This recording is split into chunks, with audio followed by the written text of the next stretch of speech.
ॐ अज्ञानतिमिरान्धस्य ज्ञानाञ्जनशलाकया चक्षुरुन्मिलितं येन तस्मै श्रीगुरवे नमः। वाञ्छाकल्पतरुभ्यश्च कृपासिन्धुभ्यैव च पतितानां पावनेभ्यो वैष्णवेभ्यो नमो नमः। नमो महावदन्याय कृष्णप्रेमप्रदायते कृष्णाय कृष्णचैतन्य नाम्ने गौरत्विषे नमः। हे कृष्ण करुणा सिन्धो दीनबन्धो जगत्पते गोपेश गोपिकाकान्त राधाकान्त नमोस्तुते। तप्त कांचन गौरांगी राधे वृंदावनेश्वरी वृषभानुसुते देवी प्रणमामि हरिप्रिये। वृंदायै तुलसीदेव्यै प्रियायै केशवस्य च कृष्णभक्तिप्रदे देवी सत्यवत्यै नमो नमः। श्री कृष्ण चैतन्य प्रभो नित्यानंदा श्री अद्वैत गदाधर शिवसदि गौरभक्त वृंद। हरे कृष्ण कृष्ण कृष्ण हरे हरे हरे राम राम राम हरे हरे। हरे कृष्णा। सर्वप्रथम मैं अपने गुरु पाद पद्म ओम विष्णुपाद अष्टोत्तर शत श्री श्रीमद् भक्ति वेदांत माधव गोस्वामी महाराज के चरण कमलों में अनंत कोटि दंडवत प्रणाम ज्ञापन करता हूँ। हम लोग श्रीमद् भगवद गीता के 5वें अध्याय का श्रवण कर रहे हैं। उसमें हमारा श्लोक 8वां और 9वां श्लोक चल रहा है जो कर्म सन्यासी के विषय में है। तो कर्म सन्यासी सब कुछ करते हुए भी और ऐसा मानता है कि वो कुछ भी नहीं कर रहा है, क्योंकि जितनी भी क्रियाएं उसकी ज्ञानेंद्रियों के द्वारा, कर्मेंद्रियों के द्वारा, उसके प्राणों के द्वारा, मन बुद्धि के द्वारा जितनी भी क्रियाएं हो रही हैं, वो सभी क्रियाएं वो मानता है कि प्रकृति के द्वारा हो रही हैं। क्योंकि प्रकृति के ही जो कार्य हैं वो है इंद्रियां, मन, बुद्धि। तो ये सब इंद्रियां और मन बुद्धि जो कार्य कर रहे हैं वो सब प्रकृति के द्वारा ही किए हुए मानता है। ये उसकी धारणा है। इति धारयन्, वो इस बात को धारण करता है। धारण करता है मतलब इस बात को गहराई से अनुभव करता है। तो इस बात को अनुभव करके फिर ये मानता है कि उसके द्वारा कोई भी कार्य नहीं किया जा रहा है। तो यहां पर श्लोक में बताया था नैव किंचित करोमीति, न एव किंचित करोमीति युक्तो मन्येत तत्त्ववित्। न एव शब्द कहां पर, यहां पर तो यहां पर एव शब्द जो हम लोग और बाकी सारी बातें हम कर चुके थे, क्योंकि भगवान ने स्वयं जो करता है उसकी, जो कर्ता मानता है उसकी निंदा की है, और जो स्वयं को अकर्ता मानता है उसके लिए कहा है कि वही यथार्थ देखता है, वास्तव में देखता है, जो सच है उसी को देखता है। तो यहां पर नैव किंचित करोमीति में न एव आया है। एव क्यों आया है? तो इसके लिए बताया है कि जो सांख्य योगी है उसके लिए बिल्कुल भी वो ये मानता ही नहीं है कि कर्तापन है उसके अंदर, कि मैं कुछ काम कर रहा हूं, न एव। क्योंकि उसके द्वारा जो भी काम किया जा रहा है वो कर्म है ही नहीं, वो क्रिया मात्र है, इसलिए उसमें एव बोला। छोटा सा भी, किंचित मात्र भी उसके अंदर कर्तापन का भाव नहीं रहना चाहिए। जब तक कर्तापन का भाव है तब तक वो, उसको हम ये नहीं बोल पाएंगे कि वो सन्यासी है। कर्मयोगी के लिए थोड़ा सा रिलैक्सेशन है, क्योंकि कर्मयोगी जब कर्म को अर्पण करता है, कर्म के फल को भगवान के अंदर, तो उसमें एक अर्पण करने का अहंकार थोड़ा सा रह जाता है और वो भगवत कृपा से खत्म हो जाता है। कर्मयोगी की विशिष्टता क्या है कि जब कर्मयोगी कर्म करता है तो उसमें आसक्ति तो उसकी नहीं होती है फल में, लेकिन जो एक अहंकार है, जो अहंता का भाव है, वो ये वाला भाव उसमें रह जाता है कि वो भगवान को अर्पण किया है।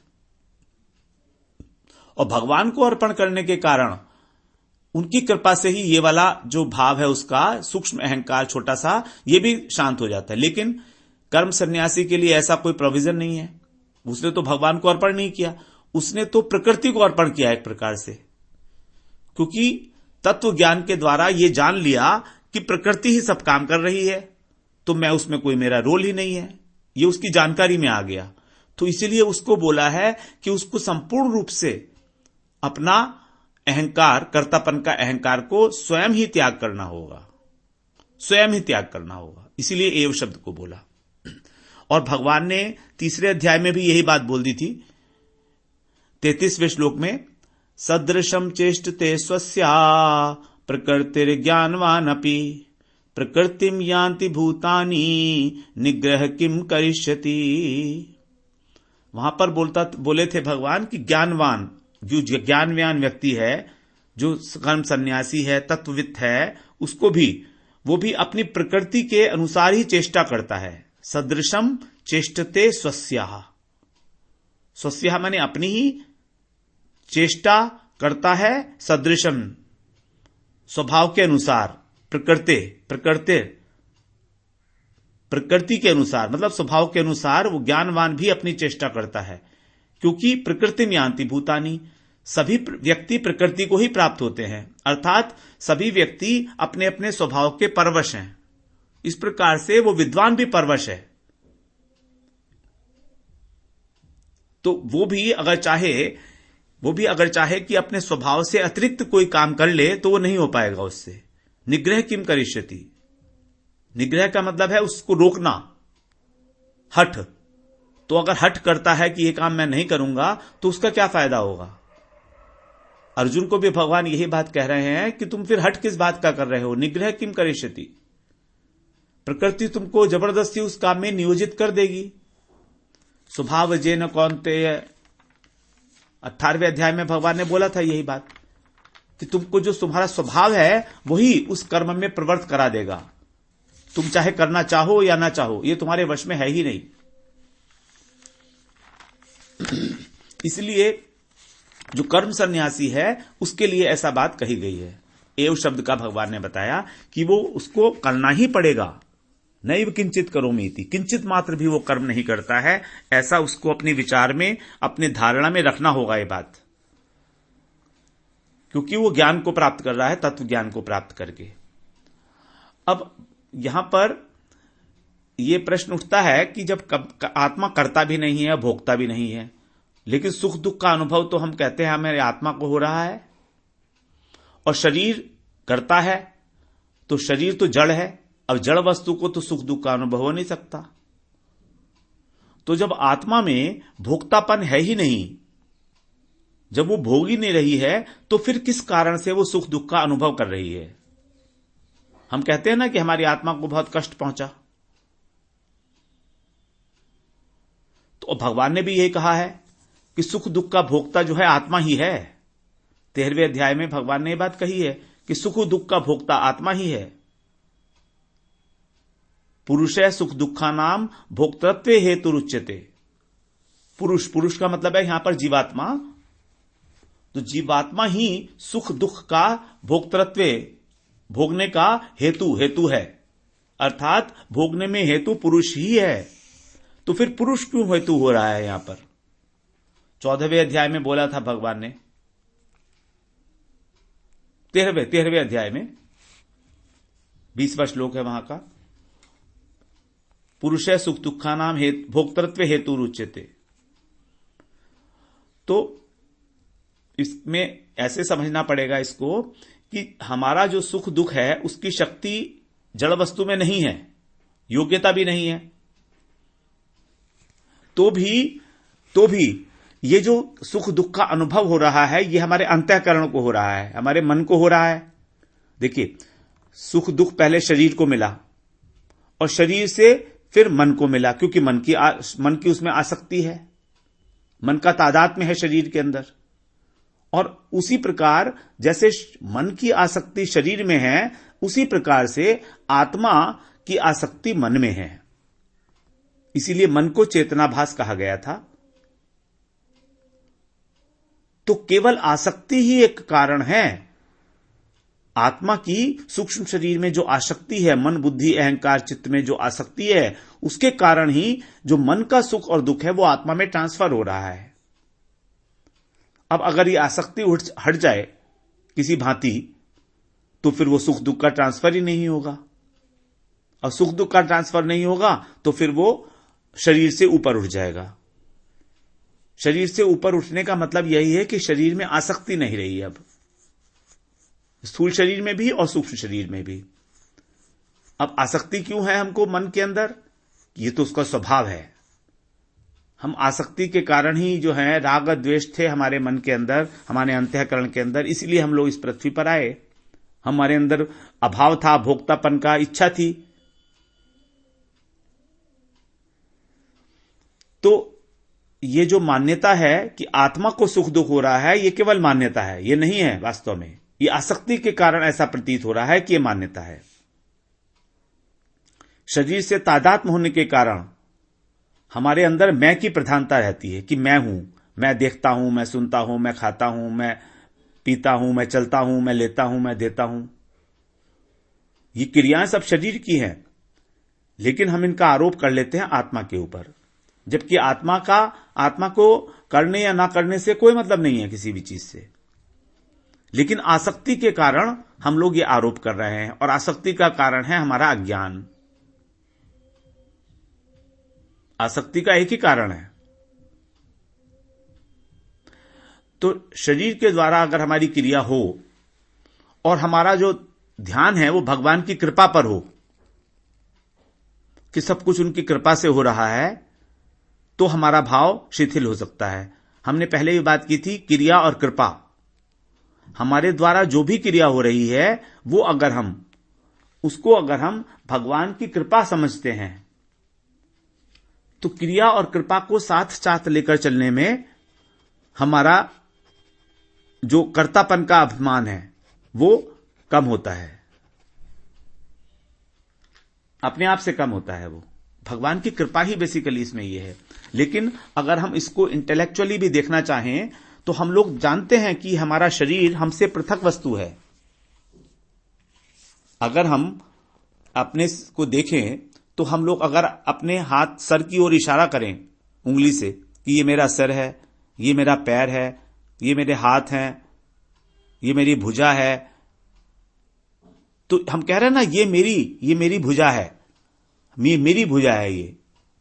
तो इसका मतलब क्या है कि भुजा मैं नहीं हूं। उसी प्रकार से हर एक अंग जो है मेरा अपना है, लेकिन मैं वो अंग नहीं हूं। उसी प्रकार से सारा का सारा शरीर भी मेरा है, लेकिन मैं शरीर नहीं हूं। ये बात तो क्लियर हो गई, क्योंकि मैं शरीर नहीं हूं। अगर मैं शरीर होता तो शरीर कभी यह नहीं कहता कि मैं हूं ये। जैसे हमारी आंख है, तो हमारी आंख अपने को स्वयं ये नहीं कह सकती है कि मैं आंख हूं। या हमारा हाथ अपनी ओर इशारा नहीं कर सकता कि ये मैं हाथ हूं, नहीं कर सकता, क्योंकि वो स्वयं है। तो उसी प्रकार से अगर ये शरीर ही मैं होता तो हम लोग अपने शरीर के ऊपर इशारा कर नहीं कर सकते थे कि ये मैं शरीर हूं, कि मेरा शरीर है, ये नहीं कह सकते थे हम, क्योंकि हम तो शरीर ही हैं। और हमारा जो सूक्ष्म शरीर है वो भी हम नहीं है। ये तो हो गई स्थूल शरीर की बात। और सूक्ष्म शरीर भी हम नहीं है। वो कैसे? जब रात को हम सोते हैं तो हमारा शरीर बिस्तर पर पड़ा होता है, हमारी मन बुद्धि भी अंदर है हमारे शरीर के, स्थूल शरीर के अंदर मन बुद्धि सब है। अब रात को जब हम सो जाते हैं तो हमको स्वप्न में हम लोग क्या करते हैं, हम हमारा जो सूक्ष्म शरीर है मन, वो निकल के इस शरीर से बाहर चला जाता है, क्योंकि वो मन जो है किसी भी जगह जा सकता है। अमेरिका में जा सकता है, यूरोप में जा सकता है, कहीं भी जा सकता है। वो ऑफिस में जा सकता है, घर में सो रहा है, ऑफिस में पहुंच गया, मंदिर में जा सकता है मन।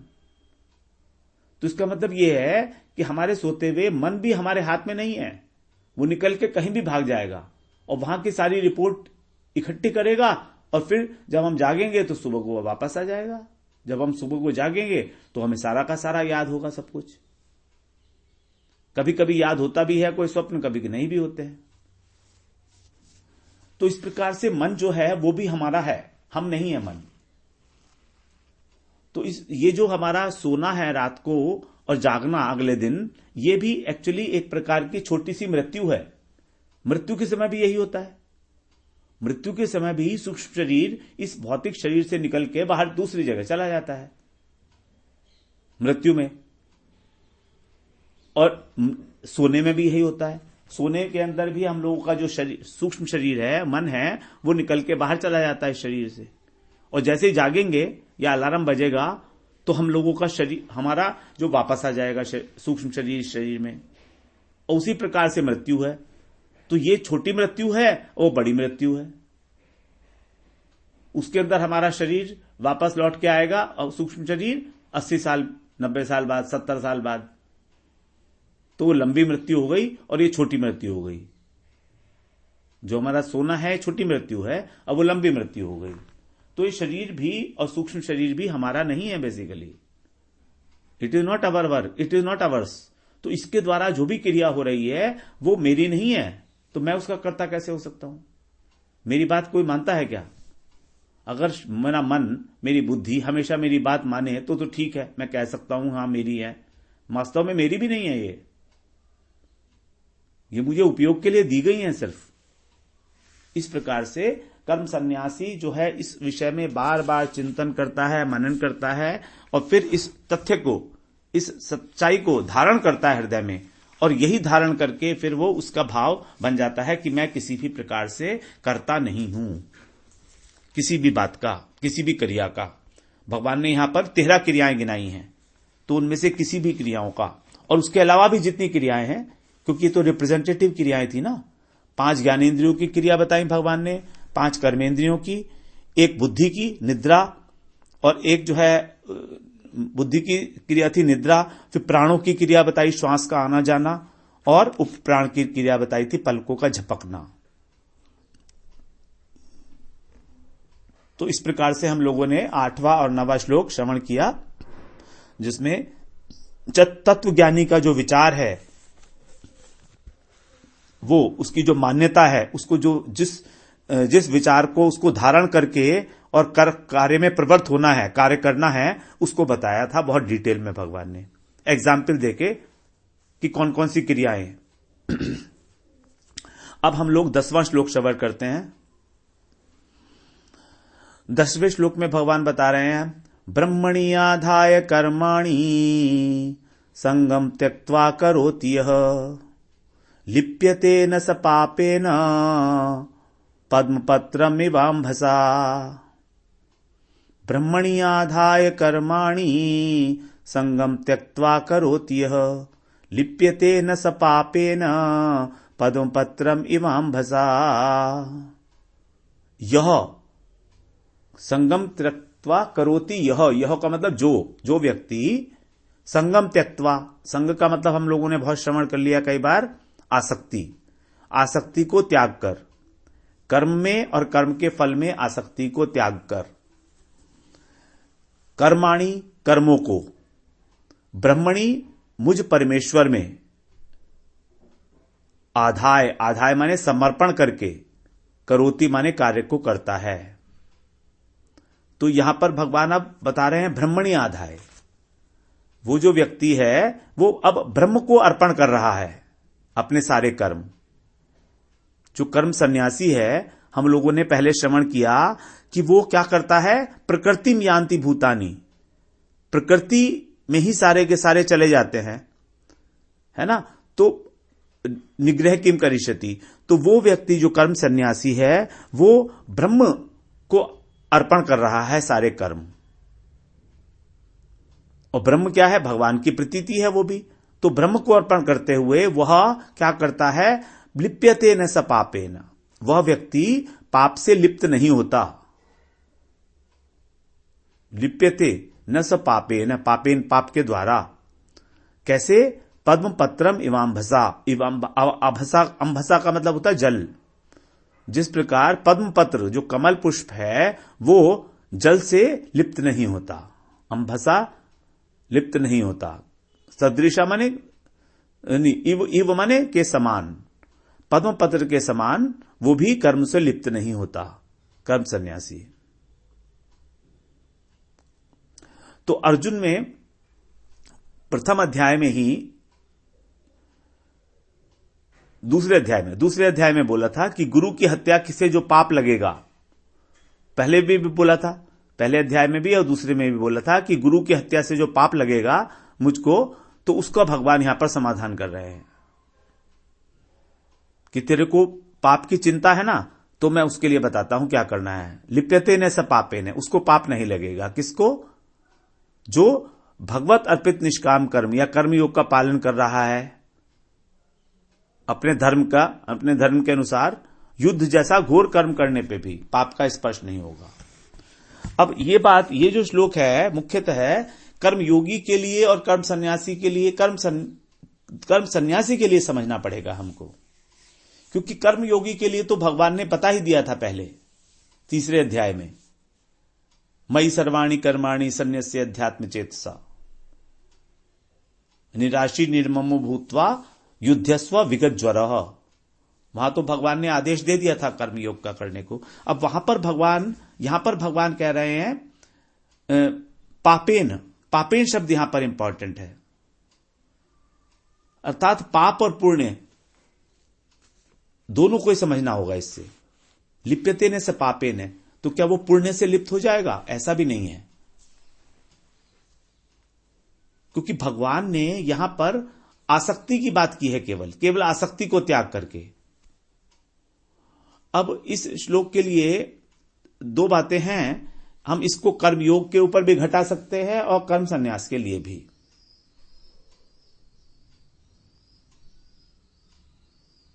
अगर हम इसको कर्मयोग पर लेते हैं तो फिर हमको लेना पड़ेगा कि वहां पर कहा है संगम त्यक्त्वा, केवल यहां अभिमान को त्याग करने की बात नहीं की है। और जबकि अभिमान को त्याग करना कर्म संन्यास में सबसे इंपॉर्टेंट पहली वस्तु है।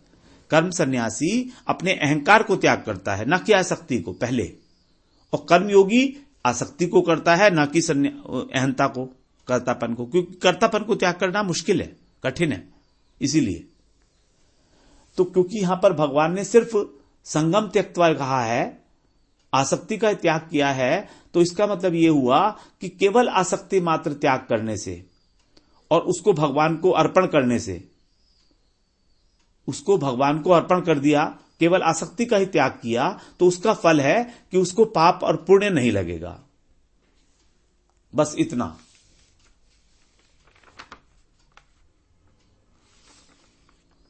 अब आसक्ति का त्याग क्या होता है?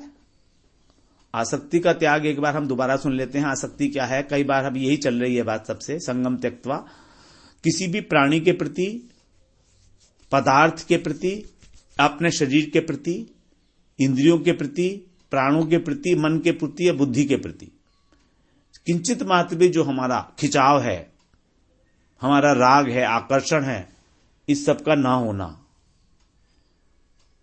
क्योंकि वास्तव में हमारे जो जन्म मृत्यु का कारण अल्टीमेटली समझ में आ रहा है, वो है राग, जो छिपा हुआ है हमारे अंतःकरण में, चित्त में, राग और द्वेष के रूप में ये छिपा हुआ है अंतःकरण के अंदर हमारे। तो यही है मुख्य कारण, और अज्ञान भी इसी के ऊपर सारा टिका हुआ है। 13वें अध्याय में भगवान ने बोला यही बात 21वें श्लोक में, कारणम गुण संगोस्य सदसत योनि जन्मसु। हमारी जो जन्म और मृत्यु है, अच्छे योनि में जन्म होना या निकृष्ट योनि में जन्म होना, कारणम गुण संगोस्य, इसका कारण क्या है? गुण संग, गुणों का संग, अर्थात सत्वगुण के प्रति आसक्ति, रजोगुण के प्रति आसक्ति और तमोगुण के प्रति आसक्ति। अगर सत्वगुण के प्रति आसक्ति है तो भी बंधन का कारण बनेगा, और रजोगुण के प्रति है तो भी, और तमोगुण के प्रति है तो भी। और इन सब गुणों का जो कार्य है वो है मन, बुद्धि, अहंकार इत्यादि। तो इनके कारण ही जो है हम लोगों को अच्छी योनि में, अगर हमारा को सत्वगुण से बंधे हैं हम के प्रति आसक्ति है तो अच्छी योनि में जन्म हो जाएगा। मध्य गुण से बंधे हैं, अगर मध्य गुण कौन सा है? रजोगुण, तो रजोगुण से बंधे हैं तो मनुष्य योनि में। और अगर हम तमोगुण के कारण बंधे हैं, प्रमाद, आलस्य, निद्रा, तो हमारा तमोगुणी मतलब निकृष्ट जीव जंतु योनि में, नीचे वाली योनियों में जन्म होगा हमारा। और इसी से कामना का जन्म होता है। सत्वात वो संगात संजायते काम है, और कामना जो है वो सभी पापों का जड़ है। भगवान ने बताया था 3 अध्याय में, महाशनो महापापमा विद्धि एनम ही वैरिणम। कैसी है कामना? ये महाशनो और महापापमा, महापापी है। ये कामना ही पाप है बेसिकली, क्योंकि यही हमारे ज्ञान को ढक लेती है। 3 प्रकार से भगवान ने बताया था किस प्रकार ज्ञान को ढकती है ये। जैसे अग्नि धुएं को ढकती है, जैसे दर्पण को मैल ढक देता है, और जैसे गर्भ को जेल ढक लेता है।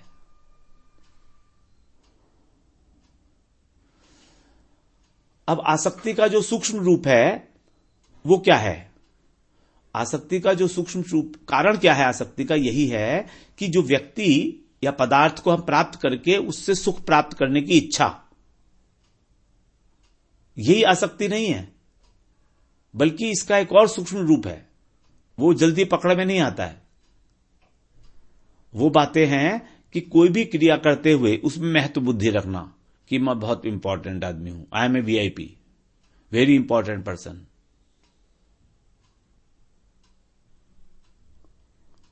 फिर दूसरा कारण है कि स्वयं को बहुत अच्छा समझना।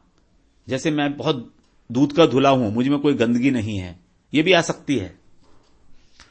तो आसक्ति का जो सूक्ष्म रूप है वो है अपने में महत्व बुद्धि रखना, अपने में विशेषता का अनुभव करना, अपने को बहुत अच्छा आदमी समझना, और किसी दूसरे व्यक्ति से स्वयं को विद्वान कहलाने की इच्छा। यह भी आसक्ति का ही रूप है। किसी दूसरे व्यक्ति से स्वयं को अच्छा आदमी कहलाना, विद्वान कहलाना, बहुत भला आदमी हो, बहुत तुम हेल्प करते हो सबकी, इस तरह का ये वाली जो इच्छा है ये भी आसक्ति ही है। मान सम्मान, इस पर हमारी दृष्टि नहीं जाती है जनरली।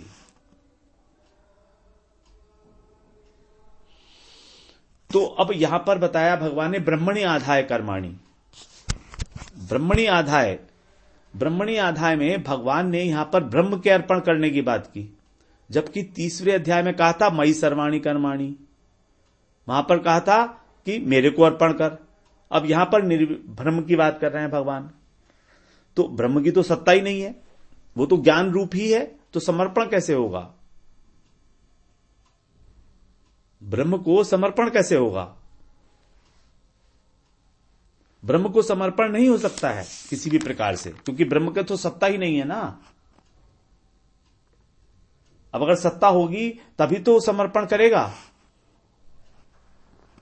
तो इसका यह मतलब हुआ कि बेसिकली जो ब्रह्म का मतलब यहां पर भगवान उस ब्रह्म की बात नहीं कर रहे हैं, ब्रह्म परमात्मा और भगवान के लिए, बल्कि कर्म संन्यास के लिए ब्रह्म का अर्थ लेना पड़ेगा प्रकृति, कर्म संन्यास के लिए। क्योंकि भगवान ने 14वें अध्याय में ये बात बताई थी कि जो ब्रह्म है वो भी मेरी ही प्रकृति है। मम योनिर महद ब्रह्म, मम योनिर महद ब्रह्म, महद ब्रह्म मतलब जो महद ब्रह्म है ये भी मेरी योनि है, यानी प्रकृति है। तो कई बार भगवान ने प्रकृति को भी ब्रह्म के रूप में कहा है। इसीलिए यहां पर हम लोग इसका अर्थ जो है वो ले रहे हैं प्रकृति, क्योंकि कर्म सन्यासी प्रकृति को ही समर्पण करता है, कर्म को, न कि भगवान को।